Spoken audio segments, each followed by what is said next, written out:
Breaking news చూస్తున్నాము. అమెరికాకు మరొక బిగ్ షాక్. అమెరికాకు చెందిన విమానం ఒకటి మిస్సింగ్ అయింది.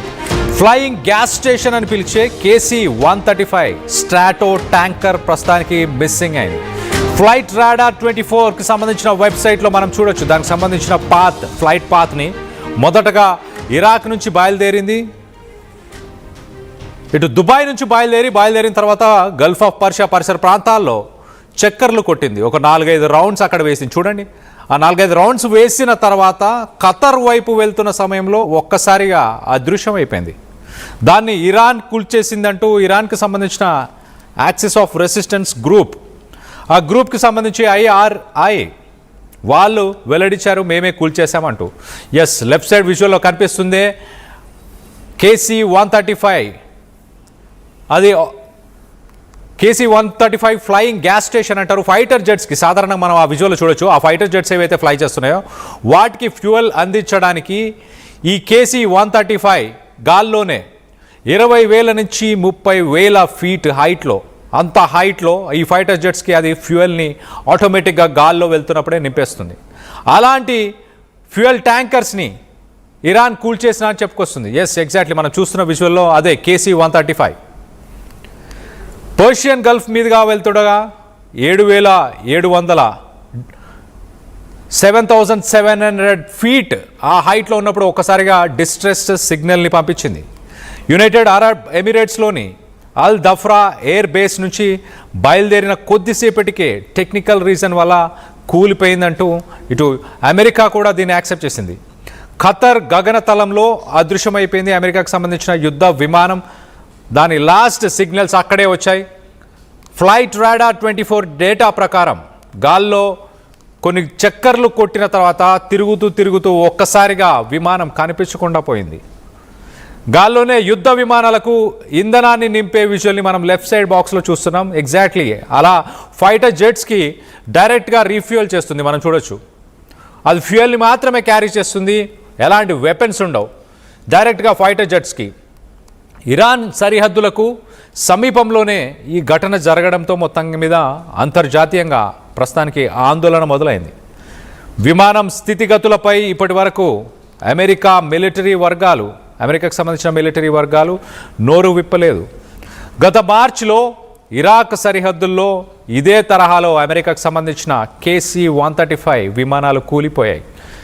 శత్రు దేశాల దాడి జరిగిందా లేక నిజంగానే ఒక టెక్నికల్ రీజన్స్ వల్ల ఈ కుప్ప కూలిపోయిందా అన్న కోణంలో ప్రస్తుతానికి విశ్లేషకులు చెప్పుకొస్తున్నారు. మధ్య ప్రాచ్యంలో ఉద్రిక్తతల మధ్య అమెరికా ఎయిర్ ఫోర్స్ అప్రమత్తమైంది. KC-135 ఇరాక్ పరిసర ప్రాంతాల్లో మరొక KC-135 కొంత డ్యామేజ్ అయ్యి దాని తర్వాత ఇజ్రాయెల్లో ఉన్న ఎయిర్ బేస్కి అది రిటర్న్ అయినట్టు, ఇజ్రాయెల్ ఎయిర్ బేస్కి రిటర్న్ అయినట్టు చెప్పుకొస్తున్నారు.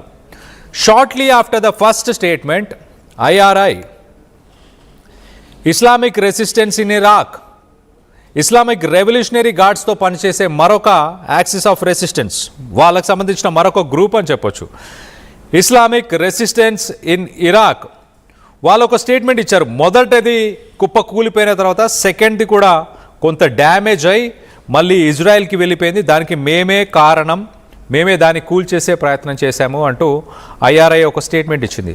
తెహరాన్ మరో పక్కన అమెరికా ఆఫీషియల్గా ఒక ప్రెస్ రిలీజ్ని కన్ఫర్మ్ చేస్తూ ఎయిర్ క్రాఫ్ట్ కుప్ప కూలిపోయింది, దాంట్లో 6 చనిపోయారు అంటూ కూడా చెప్పుకొచ్చింది. కానీ ఇదొక టెక్నికల్ ఇష్యూ వల్ల జరిగింది మాత్రమే అంటూ అమెరికా చెప్పుకొస్తుంది.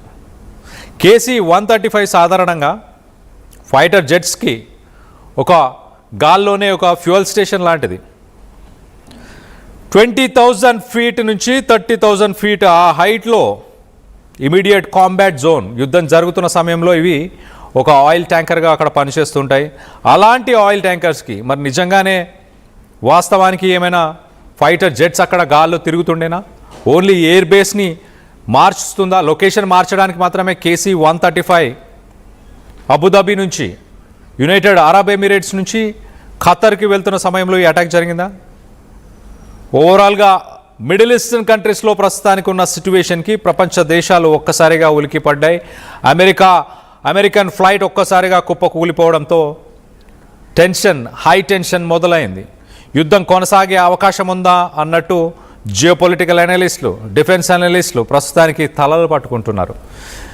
అమెరికా ప్రస్తుతానికి ఎలాంటి స్టేట్మెంట్ ఇవ్వలేదు. ఇరాన్కి సంబంధించిన proxies IRI Islamic revolutionary in Iraq ప్రస్తుతానికి దీనికి మేమే బాధ్యులం అంటూ ఒక స్టేట్మెంట్ ఇచ్చింది. దానిపైన IRGC ఇప్పటిదాకా ఎలాంటి మాట మాట్లాడలేదు. ఓవరాల్గా దీనికి సంబంధించిన విజువల్స్ని మనం చూస్తున్నాం. ఫ్లైట్ రాడార్లో చూడండి, అబుదాబి నుంచి బయలుదేరి స్ట్రైట్గా వెళ్లకుండా straight of Hormuz, Persian Gulf, Iran పరిసర ప్రాంతాల వైపు వెళ్ళి కొన్ని చక్కర్లు అక్కడ గాల్లో కొట్టిన తర్వాత ఖతర్ వైపు వెళ్ళే ప్రయత్నం చేసింది. దానికి సంబంధించిన విజువల్ని మనం చూస్తున్నాం. ఖతర్ పరిసర ప్రాంతాల్లోనే ఆల్మోస్ట్ ఇంకా ఖతర్లోని ఎయిర్ బేస్కి రీచ్ అవుతుందన్న సమయంకి ఒక్కసారిగా కనిపించకుండా పోయింది. దీని వెనుక ఇరాన్ హస్తం ఉందని మీరు భావిస్తున్నారా?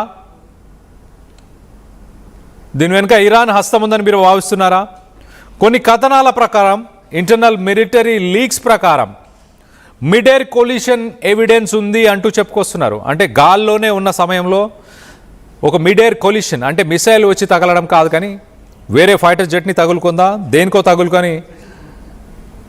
తగులుకొని మొత్తానికైతే డ్యామేజ్ అయింది అంటూ చెప్పుకొస్తున్నారు.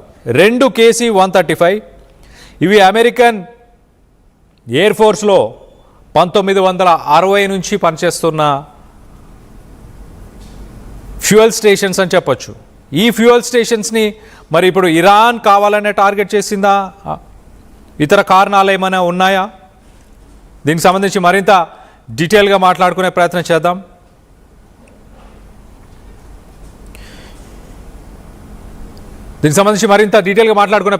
ఇటు నా కొలీగ్ సచిన్ అందుబాటులో ఉన్నారు. సచిన్తో మాట్లాడి తెలుసుకునే ప్రయత్నం చేద్దాం. సచిన్, KC-135 ఒకటే కూలిపోయిందా, ఇంకొకటి కూడా కూలిపోయిందంటూ కథనాలు వస్తున్నాయి, ఇంకొకటి కూడా డ్యామేజ్ అయిందంటూ కథనాలు వస్తున్నాయి. డ్యామేజ్ అయిన తర్వాత ఇజ్రాయెల్కి వెళ్ళిందంటూ చెప్పుకొస్తున్నారు. ఎంత వాస్తవం ఉంది దీంట్లో? ఇరాన్ హస్తం ఏమైనా ఉందా? రైట్, ప్రస్తుతానికి ఇరాన్ అయితే మాత్రం దీన్ని కొట్టిపారేస్తుంది, మాకు సంబంధం లేదు అన్నట్టుగా చెప్పుకొచ్చింది అనేది కొన్ని వార్తా కథనాలు చెప్తున్నమాట. బట్ ఎవరి పాత్ర ఏంటి అనేది ఇంకా డీటెయిల్ ఇన్ఫర్మేషన్ రావాల్సి ఉందని చెప్పి కూడా అతిశక్తి లేదు. బట్ ఇక్కడైతే మాత్రం యుఎస్ మిలిటరీకి సంబంధించి refuelling air craft KC-135 Iraq లో క్రాష్ అయిందనేది గత నెల క్రితం మనం మాట్లాడుకున్న సందర్భం. అండ్ ఇప్పుడు మళ్ళీ అటువంటి ప్రమాదం జరగడం అంటే కనుక that is a big loss. అమెరికాకు సంబంధించి బిగ్ లాస్ కింద చెప్పుకోవాలి. బట్ దాని గురించి డీటెయిల్ గా మాట్లాడుకునే ప్రయత్నం చేద్దాం. బట్ అంతకన్నా ముందు ఏంటంటే అసలు KC-135 అక్కడ ఎందుకు వెళ్ళింది అనేది మాట్లాడుకోవాల్సిన సందర్భం. దీని గురించి ఇప్పుడు తీవ్రమైన చర్చ జరుగుతుంది. అసలు KC-135 అక్కడికి ఎందుకు వెళ్లాల్సి వచ్చింది అనేది ఇప్పుడు నేను మీకు ఫస్ట్ చెప్పే ప్రయత్నం చేస్తాను. KC-135 ట్యాంకర్ అక్కడ ఎమర్జెన్సీ ల్యాండింగ్, ఎమర్జెన్సీ డిక్లేర్ చేయడం జరిగింది ఓవర్ స్ట్రైట్ ఆఫ్ హార్మూజ్ అనేది. ఆ తర్వాత రాడార్ సిగ్నల్ నుంచి పూర్తిగా మాయమైపోయింది అనేది ఇక్కడ నేషనల్ మీడియా కావచ్చు, ఇంటర్నేషనల్ మీడియా కోచ్ చేస్తున్నమాట.